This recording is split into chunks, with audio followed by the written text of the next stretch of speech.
ಸ್ನೇಹಿತರೆ, ಇವತ್ತು ನಾವು ಫಿನೋ ಪೇಮೆಂಟ್ಸ್ ಬ್ಯಾಂಕ್ ನಲ್ಲಿ ಯಾವ ರೀತಿ ನಾವು ಝೀರೋ ಬ್ಯಾಲೆನ್ಸ್ ಅಕೌಂಟ್ ನ ಯಾವ ರೀತಿ ನಾವು ಕ್ರಿಯೇಟ್ ಮಾಡ್ಕೋಬೇಕು ಅಂತ ಚರ್ಚೆ ಮಾಡೋಣ. ಇಲ್ಲಿ ಯಾವುದೇ ರೀತಿಯಲ್ಲಿ ನಾವು ಬ್ಯಾಂಕ್ಗೆ ಹೋಗುವಂತ ಅವಶ್ಯಕತೆ ಬರೋದಿಲ್ಲ ಅಥವಾ ಯಾವುದೇ ಒಂದು ಆಫೀಸ್ಗೆ ಹೋಗುವಂತ ಅವಶ್ಯಕತೆ ಬರೋದಿಲ್ಲ. ನಾವು ನಮ್ಮ ಮನೆಯಿಂದಲೇ ನಮ್ಮ ಫೋನ್ ಮೂಲಕ ನಮ್ಮ ಒಂದು ವಿಡಿಯೋ KYC ಮೂಲಕ ನಾವು ಮಾಡ್ಕೋಬಹುದು.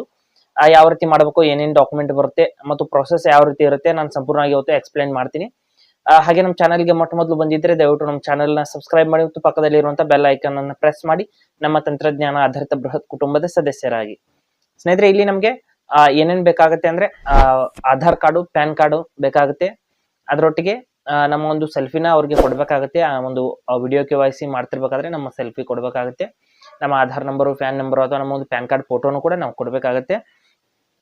ಯಾವ ರೀತಿ ಏನೇನು ಪ್ರೋಸೆಸ್ ಇರುತ್ತೆ ಅಂತ ಸಂಪೂರ್ಣವಾಗಿ ವಿಡಿಯೋನ ಸ್ಕಿಪ್ ಮಾಡಿದೆ ಕೊನೆಯವರು ನೋಡಿ, ಎಲ್ಲವೂ ಕೂಡ ಅರ್ಥವಾಗುತ್ತೆ. ಅದಕ್ಕಾಗಿ ಮೊದಲು ನಾವು ನಮ್ಮ ಒಂದು ಫೋನಲ್ಲಿ ಫಿನೋ ಪೇ ಅಂತ ಒಂದು ಆ್ಯಪ್ ಪ್ಲೇಸ್ಟೋರ್ನಿಂದ ಇನ್ಸ್ಟಾಲ್ ಮಾಡ್ಕೋಬೇಕು. ಡಿಸ್ಕ್ರಿಪ್ಷನ್ ಅಲ್ಲಿ ಲಿಂಕ್ ನ ಕೊಟ್ಟಿರ್ತೀನಿ. ನೀವು ಫಿನೋ ಪೇ ಆ್ಯಪ್ ನ ಇನ್ಸ್ಟಾಲ್ ಮಾಡ್ಕೊಳ್ಳಿ. ಮಾಡಿದ ನಂತರದಲ್ಲಿ ಆ ಆ್ಯಪ್ ಯಾವ ರೀತಿ ಇರುತ್ತೆ, ನಾವು ಯಾವ ರೀತಿಯಲ್ಲಿ ಅಕೌಂಟ್ ಅನ್ನ ಕ್ರಿಯೇಟ್ ಮಾಡ್ಕೋಬೇಕು ಅಥವಾ ಅಕೌಂಟ್ ಅನ್ನ ಆನ್ಲೈನ್ ಅಕೌಂಟ್ ಅನ್ನ ಓಪನ್ ಮಾಡ್ಕೋಬೇಕು ಅಂತ ಇಲ್ಲಿ ಹೇಳ್ತೀನಿ ನೋಡಿ. ಇಲ್ಲಿ ಮೊದಲು ಫಿನೋ ಪೇ ಆ್ಯಪ್ ನ ಇಲ್ಲಿ ಓಪನ್ ಮಾಡ್ಕೊಳ್ಳೋಣ. ಇಲ್ಲಿ ನೋಡಿ, ನನ್ನ ಫೋನಲ್ಲಿ ನಾನು ಫಿನೋ ಪೇ ಆ್ಯಪ್ ನ ಓಪನ್ ಮಾಡ್ಕೊಂಡಿದ್ದೀನಿ, ಇನ್ಸ್ಟಾಲ್ ಮಾಡ್ಕೊಂಡಿದ್ದೀನಿ. ಮಾಡಿದ ನಂತರದಲ್ಲಿ ಈ ಲೊಕೇಶನ್ಗಾಗಿ ಪರ್ಮಿಷನ್ ಕೇಳ್ತಾ ಇದೆ. ಅಲೋ ಮಾಡೋಣ. ಈ ರೀತಿ ಅಲೋ ಮಾಡ್ಕೊಳ್ಳೋಣ. ಮಾಡಿದ ನಂತರದಲ್ಲಿ ಇಲ್ಲಿ ನೋಡಿ, ಮೊದಲು ಎಕ್ಸೈಟಿಂಗ್ ಕಸ್ಟಮರ್ ಅಂತ ಬರ್ತಾ ಇದೆ. ಇಲ್ಲಿ ನೋಡಿ, ಮೊದಲು ಮೇಲ್ಗಡೆ ಕ್ಲೋಸ್ ಮಾಡ್ಕೋತೀನಿ. ಈ ರೀತಿ ಏನಾದರೂ ಅಡ್ವರ್ಟೈಸ್ಮೆಂಟ್ ಬಂದ್ರೆ ಕ್ಲೋಸ್ ಮಾಡ್ಕೊಳ್ಳಿ. ಓಪನ್ ಯುವರ್ ಅಕೌಂಟ್ ನೌ ಅಂತ ಬರ್ತಾ ಇದೆ. ಇಲ್ಲಿ existing customer login bar new to bank ಅಂತ ಇಲ್ಲಿ ಬರ್ತಾ ಇದೆ. ಅಂದ್ರೆ ಓಪನ್ ಆನ್ ಅಕೌಂಟ್ ಅಂತ ಬರ್ತಾ ಇದೆ. ಕೆಳಗಡೆ ಇರುವಂತ ಆಪ್ಷನ್ ಅನ್ನ ನಾವು ಕ್ಲಿಕ್ ಮಾಡ್ಕೊಳ್ಳೋಣ. ಅಂದ್ರೆ ಅಕೌಂಟ್ ಓಪನ್ ಮಾಡ್ತಾ ಇದೀವಿ, ಅದಕ್ಕಾಗಿ ಓಪನ್ ಆನ್ ಅಕೌಂಟ್ ಅಂತ ಏನು ಆಪ್ಷನ್ ಇದೆ ಅದನ್ನ ಕ್ಲಿಕ್ ಮಾಡ್ಕೊಳ್ಳೋಣ. ಮಾಡಿದ ನಂತರದಲ್ಲಿ ಇಲ್ಲಿ ಮೇಲ್ಗಡೆ ವುಮನ್ಸ್ ಸೇವಿಂಗ್ಸ್ ಅಕೌಂಟ್ ಅಂತ ಇದೆ, ಕೆಳಗಡೆ ಡಿಜಿಟಲ್ ಸೇವಿಂಗ್ಸ್ ಅಕೌಂಟ್ ಅಂತ ಅಂದ್ರೆ ಮೆನ್ಸ್ಗಾಗಿ ಇಲ್ಲಿ ಕೆಳಗಡೆ ಇದೆ. ಸ್ನೇಹಿತರೆ, ನಾವು ಕೆಳಗಡೆ ಮೆನ್ಸ್ಗಾಗಿ ಮಾಡ್ತಾ ಇದೀವಿ. ನೀವು ವುಮನ್ ಇದ್ರೆ ನೀವು ಮೇಲ್ಗಡೆ ಇರುವಂತ, ನೀವು ಮಹಿಳೆ ಇದ್ರೆ ಮೇಲ್ಗಡೆ ಇರುವಂತ ಆಪ್ಷನ್ ಅನ್ನ ಸೆಲೆಕ್ಟ್ ಮಾಡ್ಕೊಳ್ಳಿ. ನಾನು ಇಲ್ಲಿ ಪುರುಷರಿಗಾಗಿ ಅಕೌಂಟ್ ಅನ್ನ ಕ್ರಿಯೇಟ್ ಮಾಡ್ತಾ ಇದ್ದೀನಿ. ಇಲ್ಲಿ ಕೆಳಗಡೆ ಇರುವಂತ ಆಪ್ಷನ್ ಅನ್ನ ನಾವು ಸೆಲೆಕ್ಟ್ ಮಾಡ್ಕೊಳ್ಳೋಣ. ಈ ರೀತಿ ಇಲ್ಲಿ ಏನೇನು ಬರುತ್ತೆ ಅಂತೆಲ್ಲ ಕೊಟ್ಟಿದ್ದಾರೆ ಸ್ನೇಹಿತರೆ. ಮೇಲ್ಗಡೆ ಕೊಟ್ಟಿದ್ದಾರೆ, ಕೆಳಗಡೆನೂ ಕೊಟ್ಟಿದ್ದಾರೆ. ನಂತರದಲ್ಲಿ ಮತ್ತೆ ಅಲೋ ಮಾಡೋಣ. ಮಾಡಿದ ನಂತರದಲ್ಲಿ ಇಲ್ಲಿ ಈ ರೀತಿ ಆನ್ ಬೋರ್ಡಿಂಗ್ ಅಂಡ್ ಫಂಡಿಂಗ್ ಅಂತ ಬರ್ತಾ ಇದೆ. ಇಲ್ಲಿ ಸ್ವಲ್ಪ ಅಮೌಂಟ್ ಅನ್ನು ನಾವು ಇಲ್ಲಿ ಫಂಡಿಂಗ್ ಮಾಡಬೇಕಾಗುತ್ತೆ, ಅಂದ್ರೆ ಅಮೌಂಟ್ ಅನ್ನ ಕಟ್ಟಬೇಕಾಗುತ್ತೆ. ನಮ್ಮ ಒಂದು ಫೋನ್ ಪೇ ಮೂಲಕ ಅಥವಾ UPI ಮೂಲಕ ನಾವು ಇಲ್ಲಿ ಅಕೌಂಟ್ ಓಪನ್ ಮಾಡ್ತಿರ್ಬೇಕಾದ್ರೆ ಸ್ವಲ್ಪ ಅಮೌಂಟ್ ಅನ್ನ ಕಟ್ಟಬೇಕಾಗುತ್ತೆ. ಎಷ್ಟಂತ ನಾನು ಮುಂದೆ ಹೇಳ್ತೀನಿ. ಇಲ್ಲಿ ಓಪನ್ ಮೈ ಅಕೌಂಟ್ ಅಂತ ನಾನು ಇಲ್ಲಿ ಕ್ಲಿಕ್ ಮಾಡ್ಕೋತೀನಿ. ಓಪನ್ ಮೈ ಅಕೌಂಟ್ ಅಂತ ಇಲ್ಲಿ ಕ್ಲಿಕ್ ಮಾಡ್ಕೋತೀನಿ. ಮಾಡಿದ ನಂತರದಲ್ಲಿ ಇಲ್ಲಿ ನಾವು ಮೊಟ್ಟ ಮೊದಲಾಗಿ ಇಲ್ಲಿ ಮೊಬೈಲ್ ನಂಬರ್ನ ಹಾಕ್ಬೇಕಾಗುತ್ತೆ. ರೆಫರಲ್ ಕೋಡ್ ಅಂತ ಇದೆ. ನನಗೆ ಸಾಧ್ಯವಾದರೆ ನಾನು ಇಲ್ಲಿ ಸ್ಕ್ರೀನ್ ಮೇಲೆ ರೆಫರಲ್ ಕೋಡ್ನ ಕೊಡ್ತೀನಿ. ಅದನ್ನು ಕೂಡ ನೀವು ಅಪ್ಲೈ ಮಾಡಿದ್ರೆ ಮಾಡಬಹುದು, ಮಾಡೋದಾದ್ರೆ ಮಾಡಬಹುದು. ನಂತರದಲ್ಲಿ ಇಲ್ಲಿ ನೆಕ್ಸ್ಟ್ ಅಂತ ಕ್ಲಿಕ್ ಮಾಡ್ಕೋತೀನಿ. ಫೋನ್ ನಂಬರ್ನ ಹಾಕ್ಬಿಟ್ಟು ನೆಕ್ಸ್ಟ್ ಅಂತ ನಾನು ಕ್ಲಿಕ್ ಮಾಡ್ಕೋತೀನಿ. ನೆಕ್ಸ್ಟ್ ಅಂತ ಕ್ಲಿಕ್ ಮಾಡಿದ ನಂತರದಲ್ಲಿ ಇಲ್ಲಿ ನಮ್ಮ ಒಂದು ಫೋನ್ಗೆ OTP ಬಂದಿದೆ ಸ್ನೇಹಿತರೆ. 4 ಅಂಕೆಗಳ OTP ನ ನಾವು ಇಲ್ಲಿ ಎಂಟರ್ ಮಾಡಬೇಕಾಗುತ್ತೆ. ಎಂಟರ್ ಮಾಡಿಬಿಟ್ಟು ನೆಕ್ಸ್ಟ್ ಅಂತ ಕ್ಲಿಕ್ ಮಾಡ್ಕೊಳ್ಳೋಣ. ನೆಕ್ಸ್ಟ್ ಅಂತ ಕ್ಲಿಕ್ ಮಾಡಿದ ನಂತರದಲ್ಲಿ ಇಲ್ಲಿ instant account opening, zero balance account, instant fund transfer ಹಂಗೆಲ್ಲ ಸರ್ವಿಸ್ಗಳನ್ನ ಕೊಟ್ಟಿದ್ದಾರೆ. ಮೇಲ್ಗಡೆ ಇಮೇಲ್ ID ನ ಹಾಕಬೇಕಾಗುತ್ತೆ.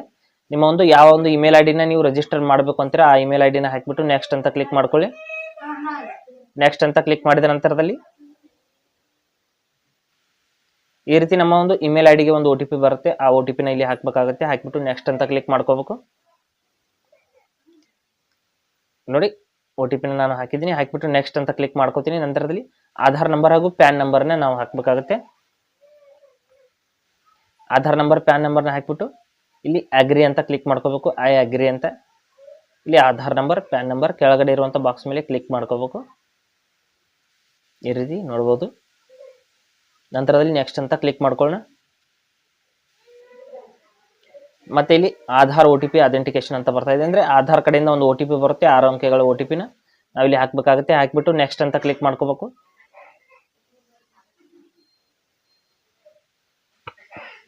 ಈ ರೀತಿ ನಮ್ಮ ಆಧಾರ್ ಕಡೆಯಿಂದ ನಮ್ಮ ಡೀಟೇಲ್ಸ್ ನ ಇದು ಕ್ಯಾಪ್ಚರ್ ಮಾಡ್ಕೊಂಡಿದೆ. ನಂತರದಲ್ಲಿ ಇಲ್ಲಿ ಡೇಟ್ ಆಫ್ ಬರ್ತ್ ನ ಎಂಟರ್ ಮಾಡಬೇಕಾಗುತ್ತೆ. ನೋಡ್ಬೋದು, ಇಲ್ಲಿಂದ ನಾವು ಸೆಲೆಕ್ಟ್ ಮಾಡಬೇಕು. ಡೇಟ್ ಅನ್ನ ಸೆಲೆಕ್ಟ್ ಮಾಡಿಬಿಟ್ಟು ಈ ರೀತಿ ನಾವು ಡೇಟ್, ಮಂತ್, ಇಯರ್ ಅನ್ನ ಸೆಲೆಕ್ಟ್ ಮಾಡಿಬಿಟ್ಟು ನಂತರದಲ್ಲಿ ಮೇಲ್ ಫಿಮೇಲ್ ಎಲ್ಲ ಸೆಲೆಕ್ಟ್ ಆಗಿದೆ.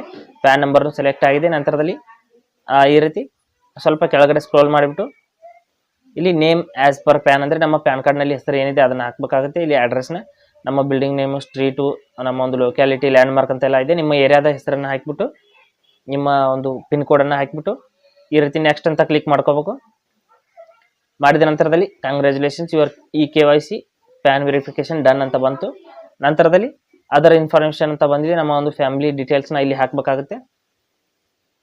ಇಲ್ಲಿ ನೋಡಿ ಮದರ್ಸ್ ನೇಮು, ಹಂಗೆ ಇಲ್ಲಿ ಕೆಳಗಡೆ ಎಜುಕೇಷನು, ಆಕ್ಯುಪೇಷನ್ ಅಂತೆಲ್ಲ ಕೆಳಗಡೆ, ಮತ್ತು ಇಲ್ಲಿ ಏನೇನು ಡೀಟೇಲ್ಸ್ ಕೇಳುತ್ತೆ ಅದನ್ನೆಲ್ಲ ನಾವು ಹಾಕ್ತಾ ಹೋಗೋಣ. ನಮ್ಮ ಒಂದು ಇನ್ಕಮ್, ಆ್ಯನ್ಯುವಲ್ ಇನ್ಕಮ್ ಕೇಳ್ತಾ ಇದೆ. ನಂತರದಲ್ಲಿ ಇಲ್ಲಿ ನಾಮಿನಿ ನೇಮ್ನ ಕೇಳ್ತಾ ಇದೆ. ನೀವು ಬೇಕಾದರೆ ನಾಮಿನಿ ರಿಜಿಸ್ಟರ್ ಮಾಡ್ಕೋಬೋದು, ಇಲ್ಲಾಂದರೆ ಬಿಡಬಹುದು. ನಂತರದಲ್ಲಿ ಈ ಕೆಳಗಡೆ ಇರುವಂಥ ಬಾಕ್ಸ್ ಮೇಲೆ ಕ್ಲಿಕ್ ಮಾಡಿಬಿಟ್ಟು ನೆಕ್ಸ್ಟ್ ಅಂತ ಕ್ಲಿಕ್ ಮಾಡ್ಕೊಳ್ಳೋಣ. ನೆಕ್ಸ್ಟ್ ಅಂತ ಕ್ಲಿಕ್ ಮಾಡಿದ ನಂತರದಲ್ಲಿ ಇಲ್ಲಿ ನೋಡ್ಬೋದು ನಮ್ಮ ಒಂದು ಪ್ಲಾಟಿನಮ್ ಡೆಬಿಟ್ ಕಾರ್ಡ್ ಅನ್ನೋದು ಇಲ್ಲಿ ಪ್ರಿವ್ಯೂ ಬರ್ತಾ ಇದೆ. ಅಂದರೆ ಈ ರೀತಿ ನಿಮಗೆ ಒಂದು ATM ಕಾರ್ಡ್ ಬರ್ತಾ ಇದೆ ಅಂತ ಹೇಳ್ತಾ ಇದೆ. ನಿಮ್ಮ ಕಾರ್ಡ್ ಮೇಲೆ ನಿಮ್ಮ ಹೆಸರು ಏನು ಬರಬೇಕು ಅಂತೆಲ್ಲ ಕೇಳ್ತಾ ಇದೆ. ಇಲ್ಲಿ ನೋಡ್ಬೋದು ATM ಕಾರ್ಡ್ನ ಒಂದು ಏನೊಂದು ಕಂಡೀಷನ್ಸ್ ಇದೆ ಎಲ್ಲವೂ ಕೂಡ ಇಲ್ಲಿ ತೋರಿಸ್ತಾ ಇದೆ. ಇಲ್ಲಿ ಡೆಬಿಟ್ ಕಾರ್ಡ್ ಮೇಲೆ ಯಾವ ರೀತಿ ಹೆಸರು ಬರಬೇಕು ಅಂತ ಕೇಳ್ತಾ ಇದೆ. ನೀವು ಇಲ್ಲಿ ಕೆಲವೊಂದಿಷ್ಟು ರಿಕಮೆಂಡೇಶನ್ ಮಾಡ್ತಾ ಇದೆ. ನಮ್ಮದೇ ಹೆಸರನ್ನ ಸ್ವಲ್ಪ ಹಿಂದೆ ಮುಂದೆ ಮಾಡಿ ತೋರಿಸ್ತಾ ಇರುತ್ತೆ. ಅದನ್ನು ಸೆಲೆಕ್ಟ್ ಮಾಡಿಬಿಟ್ಟು ಸಿ ಅಂತ ಇಲ್ಲಿ ಕ್ಲಿಕ್ ಮಾಡ್ಕೊಳ್ಳೋಣ. ಈ ರೀತಿ ನೋಡ್ಬೋದು ನಮ್ಮ ಡೆಬಿಟ್ ಕಾರ್ಡ್ ಒಂದು ಶೋ ಆಗ್ತಾ ಇದೆ. ನಂತರದಲ್ಲಿ ನೆಕ್ಸ್ಟ್ ಅಂತ ಕ್ಲಿಕ್ ಮಾಡ್ಕೊಳ್ಳೋಣ. ಮಾಡಿದ ನಂತರದಲ್ಲಿ ನಮ್ಮ ಒಂದು ಸಂಪೂರ್ಣವಾದಂಥ ಡೀಟೇಲ್ಸ್ ಒಂದ್ಸಾರಿ ವೆರಿಫೈ ಮಾಡ್ಕೋಬೇಕು. ಅಡ್ರೆಸ್ಸು, ನಮ್ಮ ಹೆಸರು ಎಲ್ಲ ಕರೆಕ್ಟ್ ಆಗಿದೆಯಾ ಇಲ್ವಾ, ಫೋನ್ ನಂಬರು, ಇಮೇಲ್ ID ಎಲ್ಲವನ್ನು ಕೂಡ ಒಂದ್ಸಾರಿ ನೋಡ್ಕೋಬೇಕು. ನೋಡಿದ ನಂತರದಲ್ಲಿ ಇಲ್ಲಿ ಈ ಬಾಕ್ಸ್ ಮೇಲೆ ಈ ರೀತಿ ಟಿಕ್ ಮಾಡಿಕೊಂಡು ಪ್ರೊಸೀಡ್ ಅಂತ ಕ್ಲಿಕ್ ಮಾಡ್ಕೋಬೇಕು. ಅಲ್ಲಿ ನೋಡಿ ಪ್ರೊಸೀಡ್ ಅಂತ ಕ್ಲಿಕ್ ಮಾಡ್ಕೊಂಡಿದ್ದೀನಿ. ನಂತರದಲ್ಲಿ your DG account is open successfully, ಅಂದರೆ ನಿಮ್ಮ ಅಕೌಂಟ್ ಅನ್ನೋದು ಓಪನ್ ಆಗಿದೆ. ನೀವು 500 ರೂಪಾಯಿ ಫಂಡಿಂಗ್ ಮಾಡಬೇಕಾಗಿದೆ ಅಂತ ಹೇಳ್ತಾ ಇದೆ. ಅಂದರೆ ಒನ್ ಟೈಮ್ ಮಾತ್ರ ಇದು ಇಲ್ಲಿ ಜೀರೋ ಅಕೌಂಟ್, ಇಲ್ಲಿ ಮಿನಿಮಮ್ ಬ್ಯಾಲೆನ್ಸ್ ಅನ್ನೋದು ಅವಶ್ಯಕತೆ ಬರೋದಿಲ್ಲ. ಒನ್ ಟೈಮ್ ನೀವು 500 ರೂಪಾಯಿ ಫಂಡಿಂಗ್ ಮಾಡಿಬಿಟ್ಟು ನಿಮ್ಮ ಅಕೌಂಟನ್ನು ಓಪನ್ ಮಾಡ್ಕೋಬೇಕು. ಇದು ಕೂಡ ನಿಮ್ಮ ಒಂದು ಅಕೌಂಟಲ್ಲಿ ಬರೋದಿಲ್ಲ ಸ್ನೇಹಿತರೆ, ಇದು ಚಾರ್ಜಸ್ ರೂಪದಲ್ಲಿ ಕಟ್ ಆಗುತ್ತೆ. ನಂತರದಲ್ಲಿ ಇಲ್ಲಿ ಪೇ ನಾವು ಅಂತ ಕ್ಲಿಕ್ ಮಾಡಿಬಿಟ್ಟು ಇಲ್ಲಿ UPI ID ಹಾಕಬೇಕಾಗುತ್ತೆ.